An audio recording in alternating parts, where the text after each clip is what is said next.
हो। मूर्ति पूजा से श्री रामचंद्र और श्री कृष्ण और नारायण और शिव आदि की बड़ी निंदा और उपहास होता है। सब कोई जानते हैं कि वे बड़े महाराजा धीराज और उनकी स्त्री सीता तथा रुक्मणी, लक्ष्मी और पार्वती आदि महारानी थी। सबको मालूम है, ज्ञात है, समझ है, तो पर भी महारानी थी। परंतु जब उनकी मूर्तियां मंदिर आदि में रख के पुजारी लोग उनके नाम से भीख मांगते हैं, अर्थात उनको भिखारी बनाते हैं कि आओ महाराज, राजा जी, सेठ साहूकारों, दर्शन कीजिए, बैठिए, चरना अमृत लीजिए, उसके बदले में कुछ भेंट चढ़ाइए। ऐसा करता है ना। जब महाराज, राजा महाराज, अमीर लोग मंदिर में जावे तो उन लोगों के लिए अलग व्यवस्था, आमने सामने से वो चढ़ाने के लिए खोली छूट। जब वहीं पर गरीब लोग जावे तो दूर से चढ़ाओ।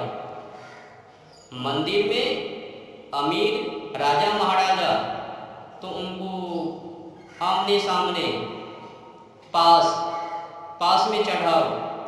ये भी दुर्व्यवहार मंदिर के अंदर। आगे देखो तो उसके बदले में कुछ भेंट चढ़ाइए, चढ़ा दिया। महाराज सीता, राम, कृष्ण, रुक्मणी व राधा कृष्ण, लक्ष्मी नारायण और महादेव पार्वती जी को 3 दिन से बाल भोग व राज भोग अर्थात जलपान व खानपान नहीं मिला है। आज इनके पास कुछ भी नहीं है। समझ लो किसके नाम पर? तो राधा कृष्ण, लक्ष्मी पार्वती, मतलब कुछ भी इनके पास कुछ भी नहीं है। सीता आदि को नाथुनी आदि रानी जी व शेखानी जी बनवा दीजिए। अन्न आदि भेजो तो राम कृष्ण आदि को भोग लगावे। वस्त्र सब फट गए हैं, मंदिर के कोने सब गिर पड़े हैं, ऊपर से चूता है और दुष्ट चोर कुछ उठा ले गए, कुछ उद्दरों ने काट कूट डाले। देखिए, एक दिन उद्दरों ने ऐसा अनर्थ किया कि इनकी आंखें भी निकाल के भाग गए। अब हम चांदी की आंख ना बना सके, इसीलिए कौड़ी की आंख लगा दी है। समझ लीजिए, ऐसा व्यवहार भगवान के नाम पर, आस्था के नाम पर पुजारी लोग हैं। मैंने खुद आंखों से देखा, कई बालक को उनके सिर पर मुकुट धर उनसे भीख मंगवाता है। कोई शंकर जी बनवा के, तो कोई राधा जी, तो कोई कृष्ण जी, कोई कुछ बनवा के उनसे भीख मंगवाता है। मैंने खुद देखा। शर्म की बात है। उससे क्या, तो हमारे महापुरुषों की निंदा उपहास होता है। ख्याल की बात है, उनके विरुद्ध खिलाफ कोई आवाज नहीं उठाता। अगर किसी ने आवाज उठाने की कोशिश की तो उस आवाज को एक ढोंगी पामर लोग बंद करवा देता है, उल्टे उन्हीं के ऊपर एफआईआर दर्ज करवा देता है। शर्म की बात है। ये बड़े बड़े ढोंगी लोग, पोप गपोड़े एजेंडा, समझ में नहीं आता ये लोग धर्म को रक्षा या फिर धर्म को बर्बाद। मूर्ति पूजा करने से हानि ही हानि है। मैंने अभी कई वीडियो को देखा, उसमें दिखाया गया वीडियो में, महाराष्ट्र के वीडियो हैं। महाराष्ट्र में गणेश जी की प्रतिमा पीओपी से, और उनको भसाने के लिए जब ले जाता है, चिकनी मिट्टी से भी निर्माण गणेश जी का प्रतिमा, तो भसाने के लिए जब ले जाता है विसर्जन करने के लिए, तो मलमूत्र पानी में, बदबूदार पानी में फेंक देता है। और कई प्रतिमा गणेश जी का लोगों के पैरों के नीचे, और जो पीओपी का वो प्रतिमा गणेश जी का, वो कभी गलता नहीं, मिटता नहीं। मैंने कई वीडियो देखा कि गणेश जी की प्रतिमा को डोजर से, बुलडोजर से तोड़ा जा रहा है। शर्म की बात है, जब उनको रक्षा करने की क्षमता नहीं तो मत बैठाइए, मत पूजा कीजिए, कोई जरूरत नहीं है। अगर पूजा पाठ करने का मन है तो एक ऐसा मूर्ति बनाइए जो घड़े में ही पड़े रहे, उन्हीं को पेंटिंग करो, पूजा पाठ करो, कोई दिक्कत नहीं।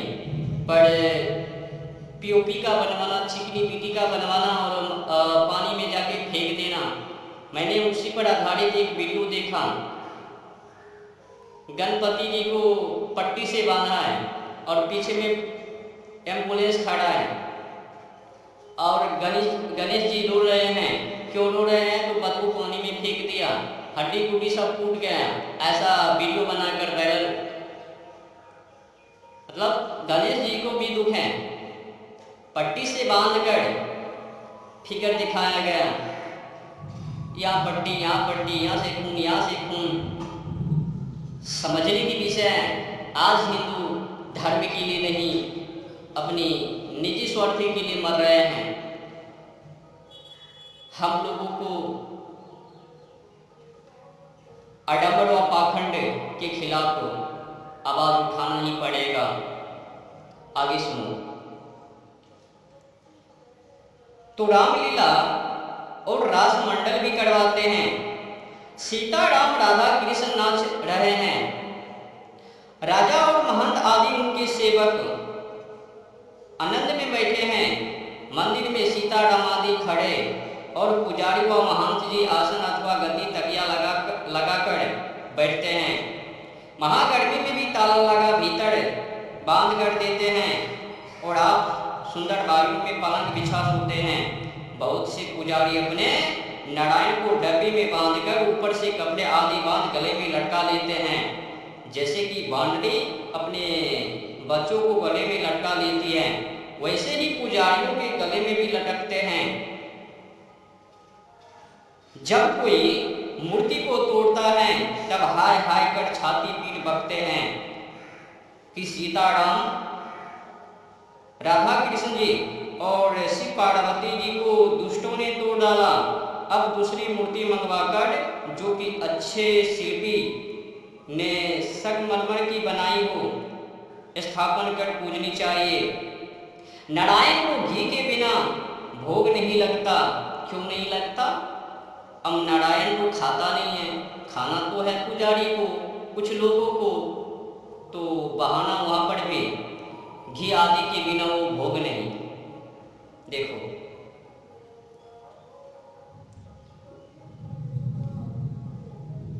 तो भोग नहीं लगता, बहुत नहीं, थोड़ा सा बस भेज देना, इत्यादि बातें इन पर ठहराते हैं। और रास मंडल व रामलीला के अंत में सीताराम व राधा कृष्ण से भीख मंगवाते हैं। जहाँ मेला ठेला होता है वहाँ छोकरे पर मुकुट धर कन्हैया बना मार्ग में बैठाकर भीख मंगवाते हैं। इत्यादि बातों को आप लोग विचार लीजिए कि कितने बड़े शोक की बात है, खेद की बात है। भला कहो तो सीताराम आदि ऐसे दरिद्र और भिक्षुक थे? यह उनका उपहास और निंदा नहीं तो क्या है? इससे बड़ी अपने माननीय पुरुषों की निंदा होती है। अब बताओ, राम जी, कृष्ण जी, राधा जी, रुक्मणी इत्यादि इत्यादि बन के भीख मांगना क्या गलत बात नहीं है? क्या निंदा व उपहास नहीं? लोग आज इनकार नहीं, लोग विरोध करने के लिए तैयार नहीं है। सबूत मांगवे ना, तो लोगों के पास सबूत नहीं है किस तरह से विरोध किया जाए। भोग लगाने के लिए पता नहीं क्या क्या,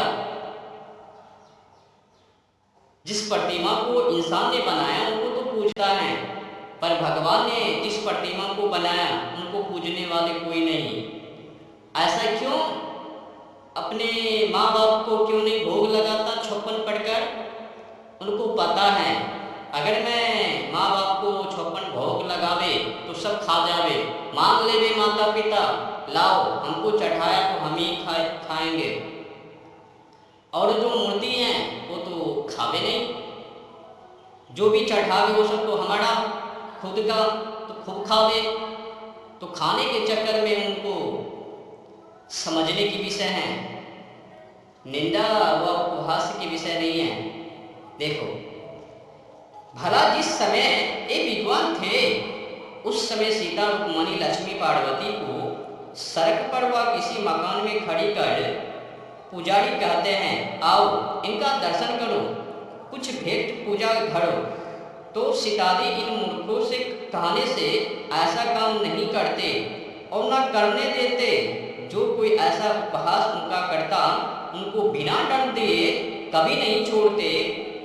हाँ, जब उन्होंने डर ना पाया तो इनके कर्मों ने पुजारियों को बहुत सी मूर्ति विरोधियों से प्रसादी दिला दी और भी मिलती हैं।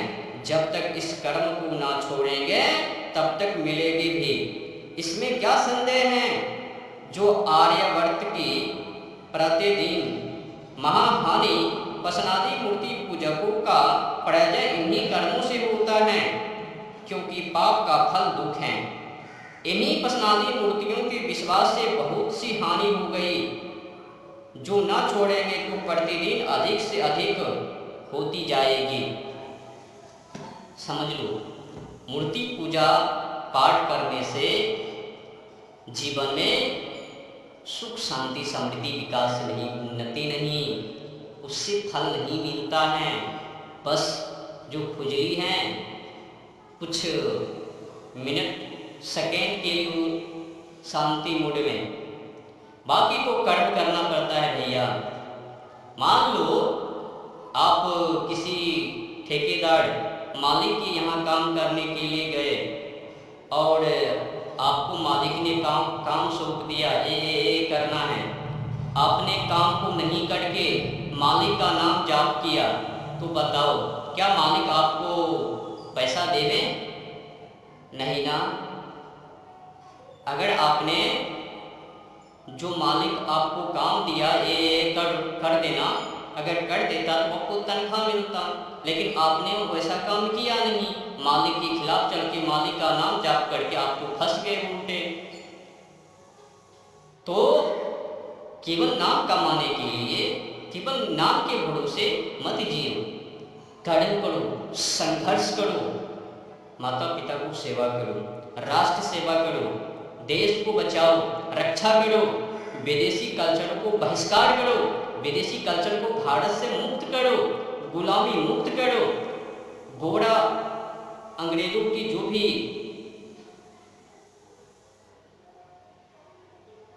न्याय व्यवस्था है, कानून व्यवस्था, शिक्षा, जो भी उनका प्रतीक है उनको नष्ट करो और धर्म के लिए लड़ो। गौ माता को बचाने के लिए, मुसलमानों के चंगुल से छुड़ाने के लिए शहीद होना पड़ता है और बिना रक्त बहाए गौ माता को रक्षा करना संभव है। ये जितने भी आपड़ पापड़ लोग हैं ना, केवल सोशल मीडिया टीवी डिबेट पर जाकर हंगामा करते हैं ना, उन लोगों से गौ माता की रक्षा कभी ना हुए। दिन पर दिन प्रतिदिन गौशाले वो कत्ल खाने की अधिक मात्रा में खुल रहे हैं। अधिक से अधिक गौ माता की जबान इस देश के अंदर बढ़ता ही जा रहा है, कमी कहाँ। लोग भी विरोध करने वाले बढ़ रहे हैं, तो पर भी असर नहीं, फर्क नहीं, अंतर नहीं, कमी नहीं। शर्म की बात है, लोग केवल बकठोकी करते हैं, मारने के लिए तैयार नहीं। जब पुलिस लाठी चार्ज करवे तो सब भाग जावे। तो छाती में बाहुबल में ताकत रखो।